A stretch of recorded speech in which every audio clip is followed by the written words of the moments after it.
Welcome to the IT Career Energizer podcast. For anyone who wants to build and grow a career in IT, develop and improve your strengths and skills, be inspired and motivated by the successes of others, manage your career progression, and achieve your IT career goals. And now, your host, Phil Burgess. Welcome to episode 290 of the IT Career Energizer podcast. My guest on today's show is a technology and business strategist, as well as the president and CEO of Mindcore, the leading IT solutions provider in New Jersey. He specializes in working with business owners and management to fix business processes and technology problems using his process mastery formula. So it's my pleasure to welcome to the podcast Matt Rosenthal. Thank you for having me. I'm really excited to speak with you. I think this is going to be a lot of fun. It should be, yes. Matt, can you maybe tell us a little bit about Mindcore and the work you're doing with the company? Sure. So Mindcore's evolved so much over the years. It was started a long time ago, and I can't actually take credit for Mindcore as far as going back to the beginning. I started out with a small consulting company, and over time, my consulting company got larger. And as it grew, I ended up taking on some partners and doing some mergers and acquisitions. So Mindcore was born out of one of those deals. But for the past 10 years or so, I've been the head of Mindcore, CEO, president. Over the past few years, I've parted ways with all the partners, and I'm now the sole owner of the company. And we've evolved over those years from being an old school break fix operation to a cloud provider to a quote unquote managed service provider to who we really are now, which is a technology service provider. And that's like a higher level way for us to look at it. So we solve a variety of technology problems for pretty much any sort of business. Right. That's like a high level of who we are and what we do. Right. Okay. And do you focus into any specific areas within that sort of consultancy?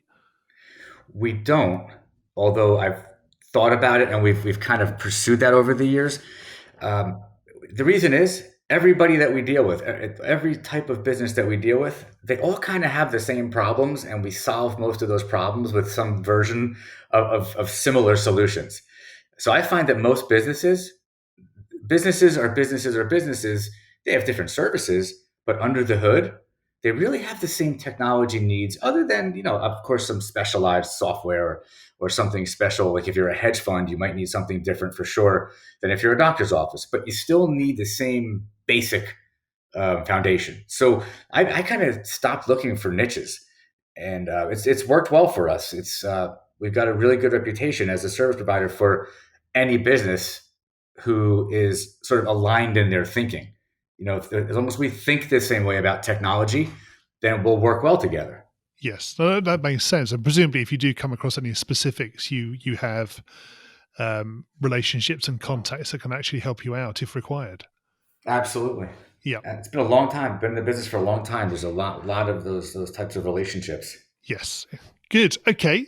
Matt, can you share with us a career tip, one that the audience may not be aware of and perhaps should be?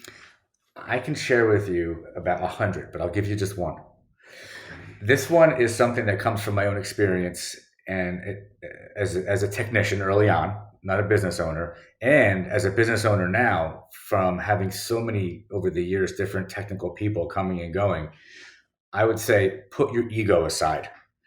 And I find frequently that people who are technical tend to be wonderful people, but oftentimes they think that they're right about whatever the issue is that they're working on. And when you put your ego aside and you focus on being a team player and collaborating and realizing that nobody knows everything, and frankly, nobody cares if you think you know everything, it's more important that you're somebody that actually delivers value by being a team player. You'll find that you'll solve problems quicker. It'll be a more pleasant experience. And whether it's an end user or a coworker or whoever the person is, or whatever the solution is about or who it's for, the whole thing feels a lot better. And you're looked at in a much more positive manner if you can check your ego at the door. As I like to say at the beginning of most of my meetings with my engineers, check your ego at the door. Nobody cares. Be a team player. Indeed. Yeah. And presumably that very much from your perspective as a consultant or as a consultancy, the most important thing to you is making sure that your customers' problems are resolved and that they're happy with the outcome. Yeah, it's. I mean, what's more important than we're in the business to serve other people, and for those people to feel good in the process. I mean, we're going to solve the problems, but it's how it happens is also important. So if you're ego driven and you go and you think you've just got the answer and you go down some rabbit hole that wastes 2 or 3 days versus stepping back and like considering things that you might not even see because they're in your blind spots. Well, that happens when you collaborate. So it impacts the customer. So we want to solve problems as fast as we can, but with the best solutions. And it requires realizing that you got to be a team player. Yes, exactly. Good. Okay. Matt, can you tell us about your worst IT career moments and what you learned from that experience? Well, my worst moment. Well, I probably had a lot of worst moments over the years, but one of the moments that sticks out in my mind is, and I'm sure a lot of people can relate to. There's an empty feeling you get when you no longer have a job, and me like many people, have had that happen many times. I at one point had a great job working in New York City, a high level job in IT, had like 35 people reporting to me. Well, at that same time, as is the case with I think many people in the IT business, I had some side gigs going on. Now it's more accepted is that this whole like sort of gig culture, but that it wasn't like that in the late '90s, early 2000s. So I had my employer had found out that I had some side gigs going on. I don't know how. I don't even know why it mattered, but I knew that they were probably going to let me go, regardless of the fact that they considered me a rising star in this $2 billion company. So I quit. I actually quit the job because I didn't want to have any sort of stain on my own record, so to speak, where I was ever fired. So I quit. I left, and I remember walking out of the building and the empty feeling of like, wow, okay, I have no income anymore.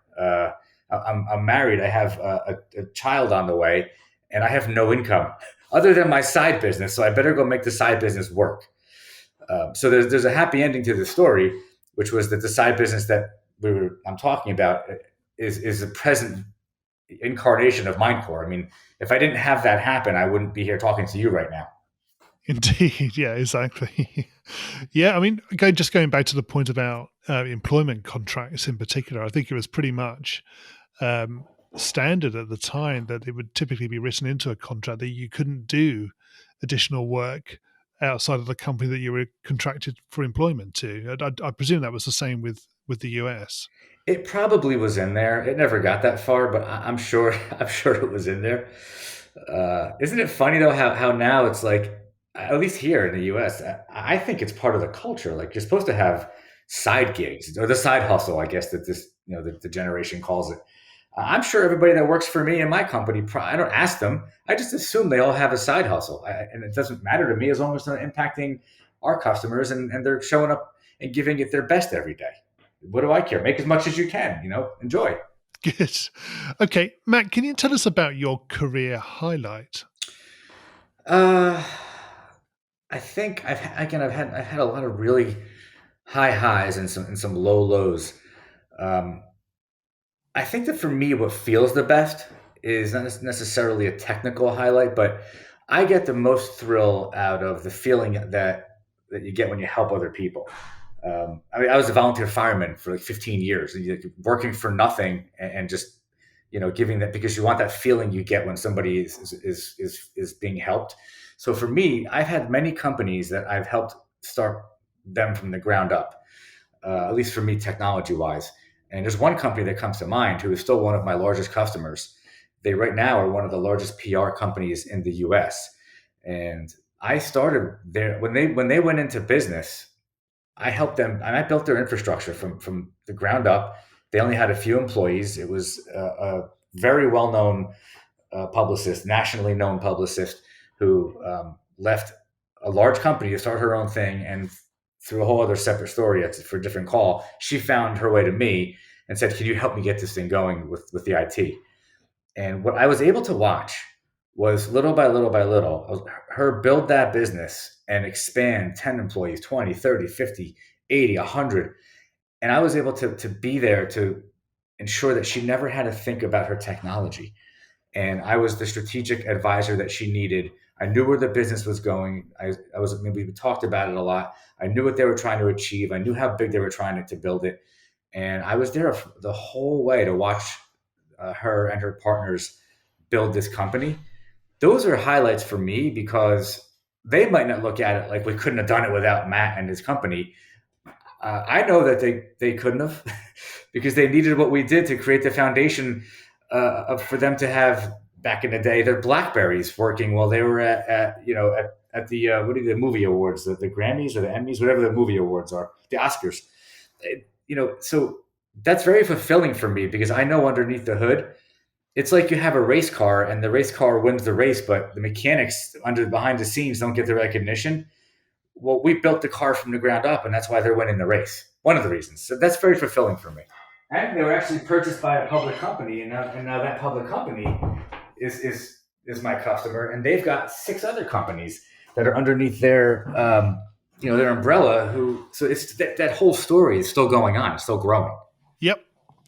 Matt, what excites you about the future of the IT industry and careers in this particular sector? What excites me is the fact that there's always an evolution, there's always a transformation, there's always change. I'm not normal in that way. Like I don't run away from change. I love change, and I thrive on it. It's like an adrenaline rush for me. So what I've loved is the fact that every couple of years you got to learn. You have to learn something new. You have not just a technical skill, but especially as a business owner, you have to learn how to stay just ahead of the curve. Uh, so I got into cloud before any consultants like me were getting into cloud. There were only a few, and that became a commodity. And then I got into managed services before it was like a term that everybody uses now as a disposable term for IT companies. And so I enjoy that. And for now the evolution is when I give presentations, I call it the 3 Cs: cloud, cybersecurity, and collaboration tools. That I was starting that before COVID hit, but now because of COVID, it's everybody's talking about and asking about those 3 Cs. So for us, it's just another evolution, And so I love the fact that if you don't stay sharp and if you don't stay ahead of the curve, you won't survive in this business. And to me, that's a never-ending source of adrenaline and inspiration. I love it. Indeed. Yeah. So what's on your radar now? Is there anything new coming up? Well, it's actually what I just had mentioned is we're in the early stages of that, even though it might not seem like it. We are in the early stages of cybersecurity, collaboration tools really being adopted and leveraged and used like to their fullest extent in businesses. And cloud, I mean, cloud's been around and it's an old term, but it's really not been adopted yet the way that it should be. There's a long life cycle ahead of us for cloud. So what we do is we roll it all into one. So our solution and the solutions that we provide are all 3 of those C's kind of wrapped together. So it's fun, and we have years ahead of us with that. What we're doing now, the other piece of it is I never got involved in the phone business. I had no interest in being involved in telephones. In fact, I've had over the years some really good, strong partners that I've always given the telephone business over to. And now with Microsoft phones running through Office 365, I just signed a deal with a large phone provider. There's nobody in between us. I'm working directly with the provider, and we're going directly to the market with Microsoft phone systems. So there's going to be a huge push for me this year. It's already in progress with that solution because it's one overall unified communication solution. Now it's everything. It's all 3 Cs. And as far as collaboration tools, well, your phone is Teams, and Teams is your phone, Microsoft Teams. So we're having a lot of fun with that. And every client that I have as an existing client wants it. So we're doing tons of Teams rollouts in the cloud.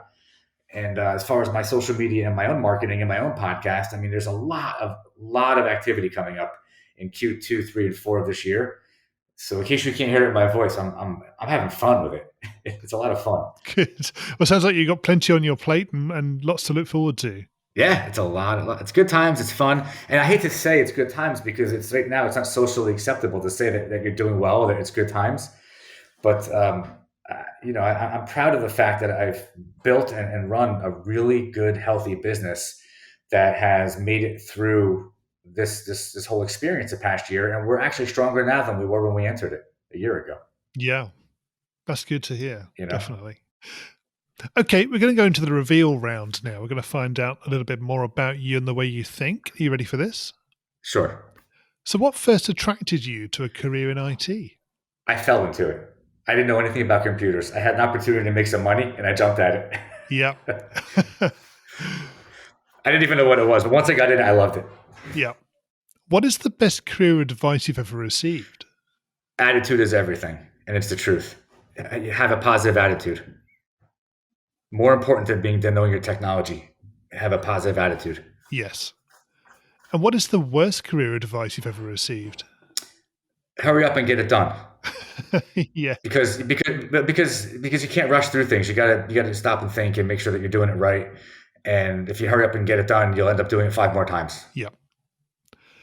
If you were to begin your career again in today's world, what would you do? Ready for this one? I would learn sales. Yeah.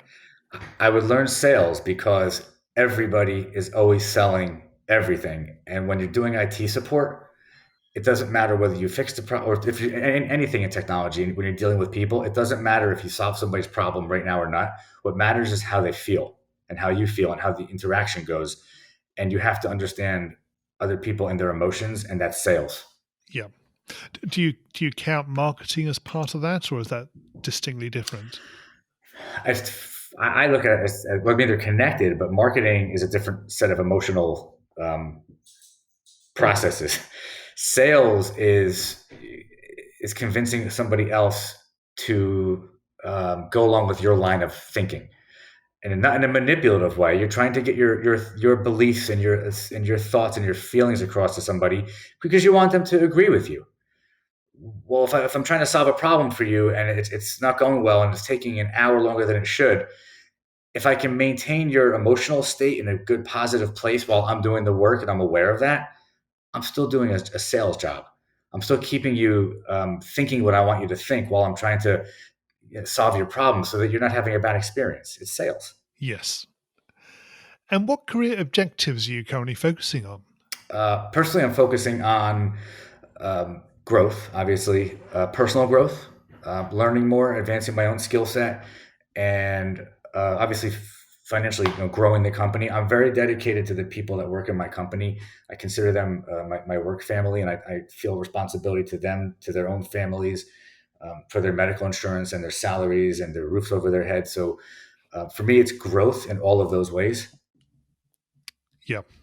That makes absolute sense, definitely.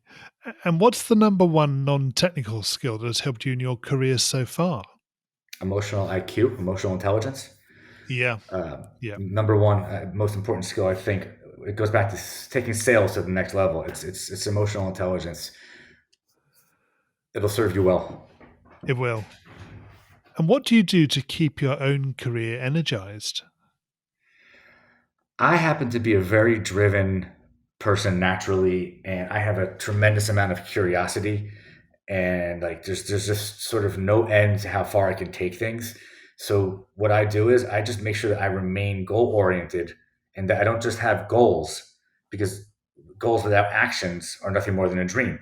So I make sure that I actually attach actions to every single thing that I do, and I hold myself accountable. But not only that, I actually have other people that are coaches to me who I make sure I have around me to hold me accountable. Otherwise, who's going to hold me accountable? I own the company, you know?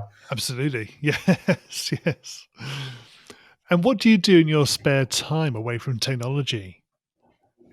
I am really focused on my family, which, by the way, for 10 years up until about 2 years ago, I was so driven. I was only focused on building a business. So I'm very focused now on my family. Number one, my wife and my children are come before anything else. And then second, so I spend a lot of time nurturing those relationships now. And I make sure to set aside time, and I even block it out in my calendar so that I'm away from the business and away from technology. A lot of time on physical fitness. probably work out like 4 or 5 days a week. You'll get a kick out of this. I live in South Florida, which is southern United States. So it's warm all year round. So I probably spend 3 or 4 hours a day on the phone. I walk. So I'm walking like some 7 to 10 miles a day while I'm on my phone calls. So that's been interesting. So I have a very active lifestyle. I focus a lot on my mindset. I'm a believer that your mindset is within your control. So I focus a lot on really good, happy, positive mindset, personal growth, and it's kind of all gets jumbled together. It's all one and the same. They all kind of touch each other. Yeah. I play golf. I do enjoy playing golf. Yes, I did wonder being in Florida. So. Yeah, I only moved here 2 years ago. So I lived in New Jersey for 46 years. So there was no golf in the middle of the winter. They're getting killed with snow this year. But I play golf now. It's fun. Yes. And Matt, can you share with us a parting piece of career advice? Don't be afraid to pivot. What I mean by that is don't get so committed to an idea or a belief that you it's like buying a stock and you think it's going to go up, but it keeps going down. And you think if you keep buying more of it on the way down, you'll be okay. All you're doing is chasing it down. At some point, you have to say, okay, bad choice. Let me make a better choice. You have to put this fear aside, and you need to be able to cut your losses when you need to and pivot. Now, it might be that you wanted to be a network engineer, and maybe now it's a better idea for you to pivot into being somebody who's more involved in the sales support side, or maybe you're changing careers completely, or you're going to solve a problem a certain way and you realize, okay, my customer's been down for 3 hours. Maybe I should go a different way. It doesn't matter. Being able to recognize when it's time to stop what you're doing, take a count and pivot. Yeah, that's good advice. Yeah. And Matt, how can we find out more about you and connect with you? So the best place to find me is on LinkedIn, and it's my name. It's Matt M-A-T-T Rosenthal, and Mindcore. So if you search Matt Rosenthal Mindcore, you can find me there. Definitely send me a message. I'll get back to you. You can find us on our website or find me on our company website, which is www.mind-core.com. My favorite place for people to find me is on YouTube. So if you look me up with the same name, same business name on YouTube, I probably at this point have 100 videos on there, and there's probably 100 more coming in the next couple of months. It's a tremendous library. It's career, it's life, it's health. I've made a lot of mistakes in my life, and so there's a lot of valuable information I have to share as a true entrepreneur. And so it's a good place to go learn about me, but you know what? You'll get some good information. It might just make you think about your own choices. So there's a lot of cool stuff there. I recommend just going there to look at it. Just check it out. Great. Yeah. So all those links will be on the show notes page on the website. So if you want to go and have a look, Matt's information, his YouTube channel, just visit the website and you can find the links. Matt, thank you so much for joining me on the podcast today. It's been great chatting with you. I had a great time. You asked great questions. Thank you. My thanks to Matt for being the featured guest on this week's episode. If you head over to the IT Career Energizer website, you can find the show notes page that relates to this particular episode, where you'll find the links to Matt's social media profiles and to his Mindcore website. And make sure that you're subscribed to the podcast to make sure that you get episodes automatically downloaded every week. And why not reach out to me? If you've got any questions about the show or simply want to connect, you can do so on Twitter or LinkedIn, or even better, why not come and find me on Clubhouse? So thanks for listening into this week's episode, and have a great week. Thanks for listening to the IT Career Energizer podcast. To find out more about building a successful career in IT, visit itcareerenergizer.com.